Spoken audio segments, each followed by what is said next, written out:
No one heard her scream. The Arizona desert swallowed sound the way it swallowed water. The sun hung above the horizon, brutal and blinding, turning the land into a rippling ocean of fire. The dusty wind carried the scent of dry sage, cracked earth, and danger.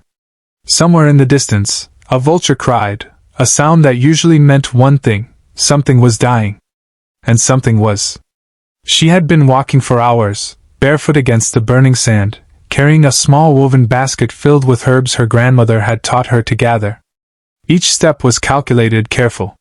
She knew this land better than anyone, yet danger here never announced itself. Until it did. A sudden, sharp sting wrapped around her ankle. She gasped and looked down just in time to see the diamond-patterned coils flicker back into the tall, dry grass. A rattlesnake. Her heart froze. The pain came a second later, searing, electric fire racing up her leg, as if her veins had turned into burning wires.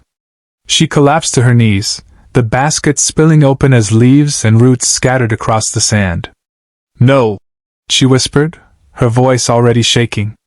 She pressed her hand over the 2 deep puncture marks forming on her skin. They darkened within seconds. Her leg began to tremble, the muscles cramping uncontrollably.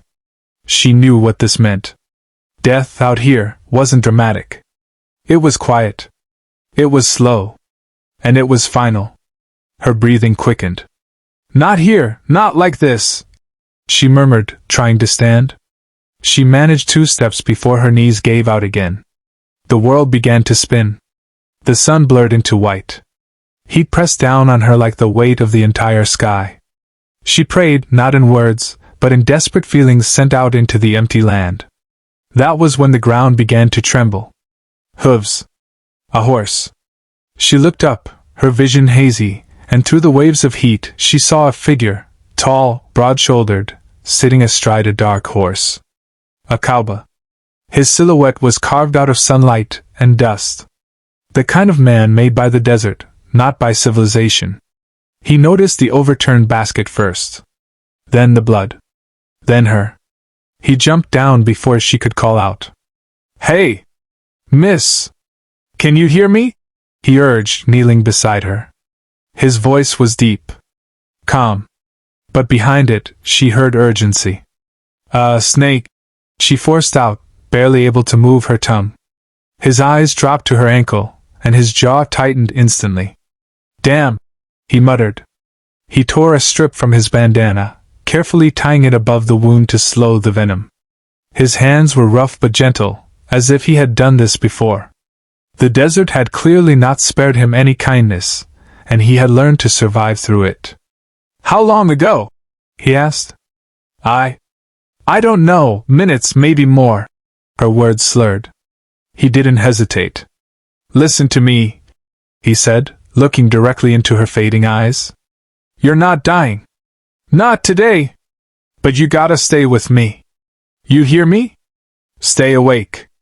He lifted her effortlessly into his arms and placed her in front of him on the saddle. He climbed up behind her, wrapping one arm tightly around her to keep her from falling. Then he turned the horse. And the race against time began. With each pounding hoofbeat, the venom spread deeper through her veins. Her vision dimmed and sharpened again. She drifted in and out of consciousness, hearing fragments of his voice between the pounding silence. "Stay with me, tell me your name. Why were you out here alone? You're stronger than this desert." "My name is Takoda," she breathed. "I am Apache." He didn't answer right away. Then quietly, "Doesn't matter who you are. Out here you're just human. And I'm getting you out alive." The irony of those words burned as the desert seemed to stretch endlessly ahead of them.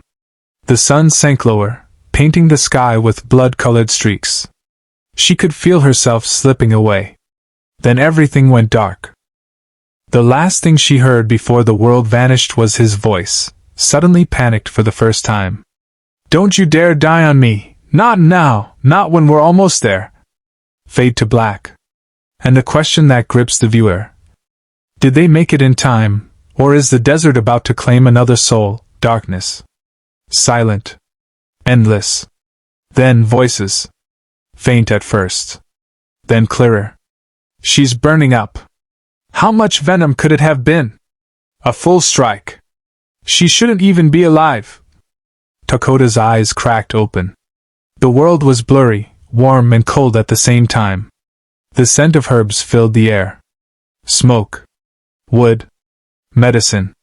She wasn't in the desert anymore. She tried to move, but pain stabbed through her entire body. Easy, a familiar deep voice said. Don't fight it. The cowboy sat next to her, his hat resting on the table, his face shadowed by lamplight. Exhaustion lined his features. Red dust still clung to his sleeves. You've been out for 2 days, he said quietly. Your people found us and brought us back. Their healer, she's the only reason you're still breathing. Takoda looked around slowly. The walls were made of clay and timber. Apache patterns decorated the fabric around her. She had come home, somehow. You carried me, she whispered. 15 miles after the horse collapsed, he replied. Thought I was gonna die too.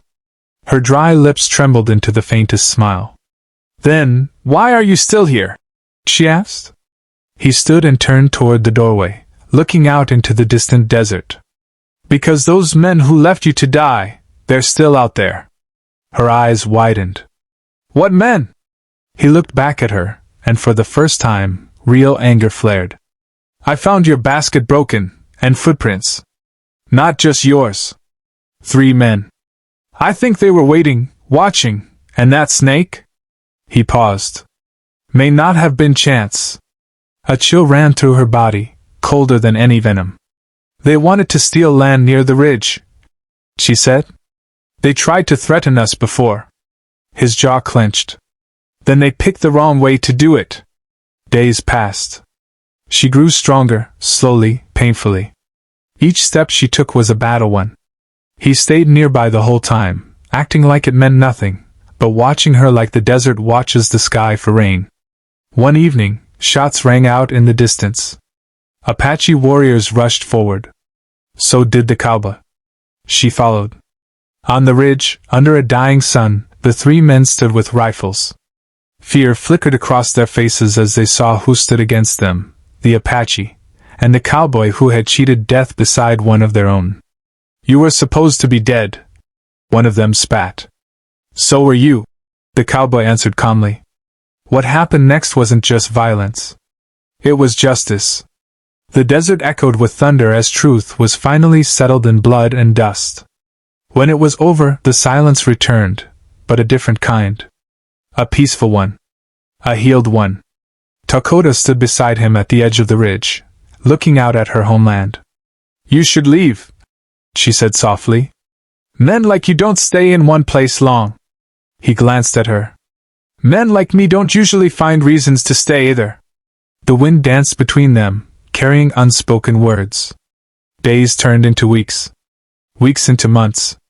The desert bloomed once more with rare rain. And in that impossible place of heat and hardship, something just as impossible grew. Hope. Life. And love. He found redemption. She found a second chance. And the land that almost killed her became the land that saved her. Sometimes, the deadliest moment of your life is only the beginning of the reason you were meant to live. And sometimes, the person who saves you is the one whose soul needed saving too. Would he have ridden through that desert if he had known the cost? Or was destiny already riding with him that day?